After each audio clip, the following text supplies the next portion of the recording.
פשוט לקח את הנייד הפרטי שלה, צילם אותה והעלה את זה לקיר פייסבוק הפרטי שלה. ככה התבשרנו. That's a young Israeli woman talking about the Hamas slaughter of her grandmother. The terrorist filmed it on the grandmother's phone and posted the video on the grandmother's Facebook account. ככה גילינו את זה. The barbarity and horrors are piling up. Headline, at least 40 babies, some beheaded, found by Israel soldiers in Hamas-attacked village.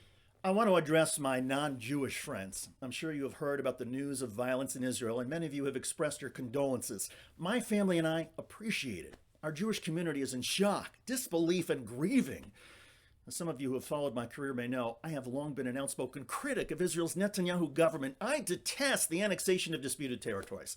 I freely describe the treatment of Palestinians and their status as apartheid, and I do not recognize the Jewish values of justice and fairness in the way some Israelis view the Palestinian people.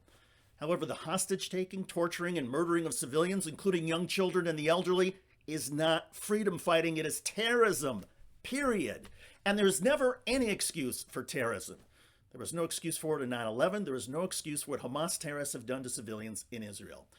Think of it this way, for argument's sake. If a group of prisoners in the United States unjustly jailed near your community escaped and then slaughtered countless families where you live, would you excuse it? Would you change the focus to the lack of justice and say your community deserved the slaughter and carnage? Of course not. You would call it what it is, terrorism. And the terrorism launched at Jewish people in Israel is even more depraved than most of you can imagine. Western mainstream media has largely sanitized the bloodshed. The broadcast networks and cable channels are not showing you kidnapped children, naked bodies massacred and dragged through the streets, videos of parents murdered in front of their children, young people shot in the back as they tried to run away from a nature party music festival. Imagine Coachella suddenly infiltrated by dozens of masked gunmen arriving on machine gun-laden trucks and motorcycles and thirsty for blood, and there is no mercy. None. Some young women were ordered by the terrorists to call their parents to say they were about to be raped and murdered.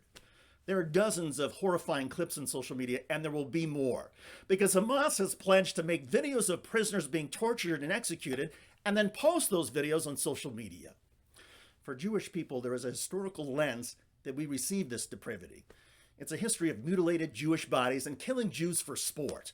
Seeing images of Jews tortured and killed, and that slaughter being celebrated invokes ghosts of the Holocaust, the pogroms in Eastern Europe, the long history of Jewish people being killed merely because they were Jewish. Many of us in America recently spent the High Holy Days dealing with bomb threats to our religious gatherings. Several synagogues had to be evacuated, and anti-Semitic attacks in the United States are soaring. This year, the attacks are up 36% compared to 2022. Our Jewish schools and synagogues now require professional security teams. For big gatherings, local police are asked to stand by. And the threats are coming from the far right and the far left. From the Proud Boys and other neo-Nazi groups to those who sympathize and applaud Hamas, we have seen and heard the calls for the destruction of world Jewry. Recently in New York City, demonstrators supporting Israel were met with a fierce counter-protest of people celebrating Jewish murder. This happened in New York in 2023. Some of our political and media figures keep engaging in whataboutism and respond to the terrorism against Israeli civilians with a shrug. Of course, when Israel inevitably flattens Hamas in Gaza, there will be a raucous outcry about civilians getting killed.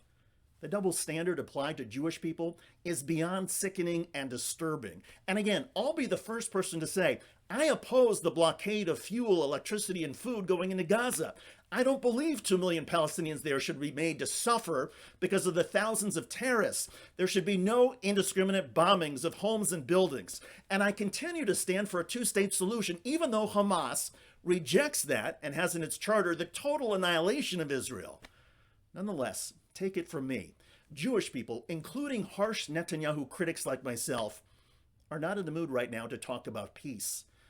As a local rabbi near where I lived recently posted, how can one talk peace or even make peace with those who distribute candy and celebrate the murder of families over TikTok?